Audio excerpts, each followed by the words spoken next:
Well, while you were in the feds, you met Terrance Gangsta Williams. Yeah, through the mail.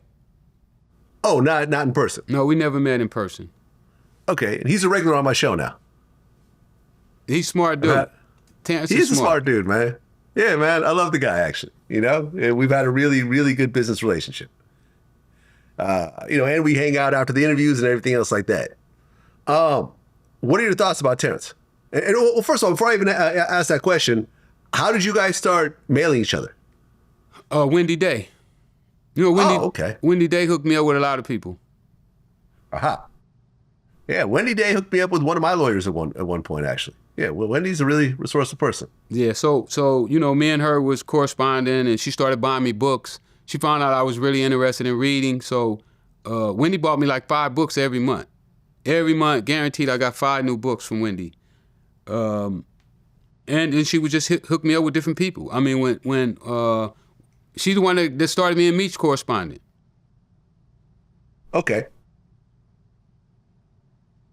And she would do the letters. Like, I could write her the letter, and then she would take the letter out of my envelope and put it in a, because, we couldn't write back and forth to each other, but she would take the letter out the envelope, put it in her envelope, and then send it to me. She would get his letters and do the same thing.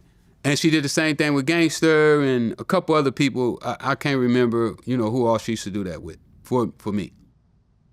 Well, Wendy Day was the one that actually helped Cash Money get their deal with Universal. And then Birdman didn't want to pay her, so she would have to sue. And she ultimately got pretty much what she was supposed to get. The same lawyer that sued was the one that she hooked me up with when I had some legal issues I had to deal with. So that's her connection with Cash Money. But Terrance is an interesting guy, man. Terrance admitted to killing 40 people. Wow. Did you know that? No. Yeah. So at one point, after doing, I don't know, 20 years or something, he decided to cooperate on a bunch of unsolved murders in New Orleans that either he himself was involved with or his crew, the Hot Boys, the original Hot Boys, were involved with. And at that time, all the Hot Boys were dead except for him. So he basically told him about a whole bunch of murders that his friends did, and he did as well, and were able to close a bunch of cases, and that was how he ultimately got out. I heard about that.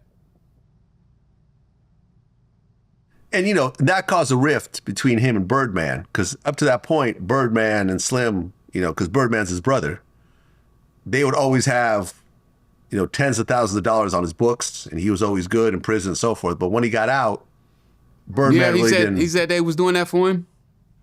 Yeah. Oh, okay. Yeah. I had heard a different story. What'd you hear? I heard they wasn't doing nothing for him. Nah, they were, in multiple interviews, Birdman was holding him down for a very long time, for the majority of his stint there. But then, once he got out, and it was revealed that he had cooperated, Birdman basically was like, listen, you were one of the ones that came up with these rules with us. The rules was that we don't cooperate, and you broke those rules, so I can't really rock with you the way I would like to at this point. So the two of them, they still talk, but like Lil Wayne had the Hot Boys reunion recently in New Orleans, and Terrance, he went to New Orleans, but he didn't go to the show or anything else like that. He wasn't on stage, even though some of the songs are about him and everything else like that. So, the two of them were kind of at a distance. Yeah.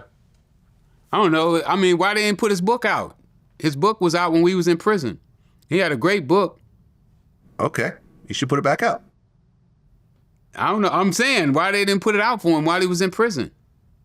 I don't know. I mean, was Cash Money really putting out books, though?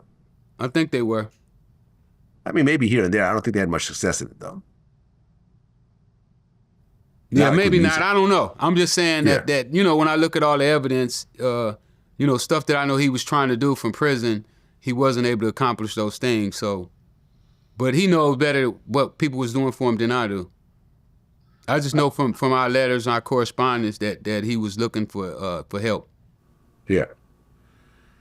I mean, when you find out that someone that you were corresponding with was responsible for 40 murders, Do you look at that person any differently?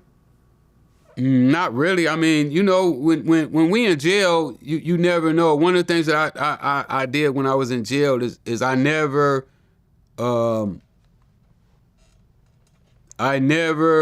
tried to judge nobody in there because you don't know who you with. You know, I know that there's guys in there that are serial killers. You know, they got serial killers walking around, you know. So you never know. You know, you just do what you do and try to get out as quick as you can. That was my objective while I was in prison became to get out of prison. Not, you know, who I was associated with, what they were doing, what their crime was.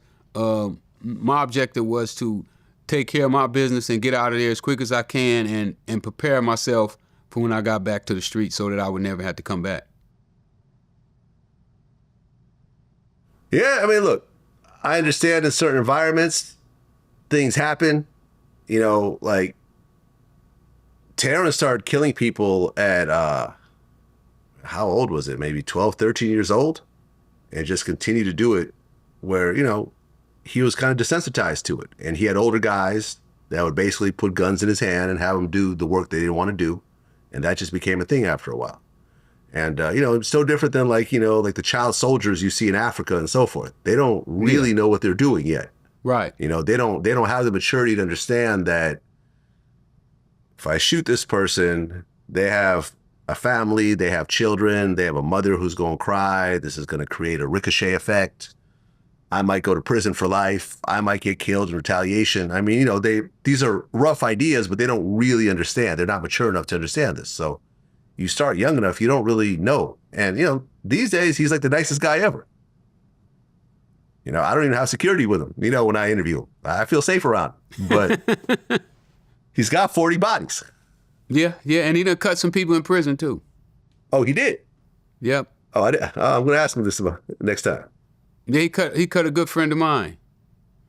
Oh, while they was at, I think they was at Oakdale. Yeah, it was like a little gang fight, and he slashed one of my partners from his lip up. You know, that's one of the things they do. And they take a razor blade and they cut you from your lip to your ear. And and he said Gangsta did it. Yeah, in New York they call them buck 50s because it's 150 stitches.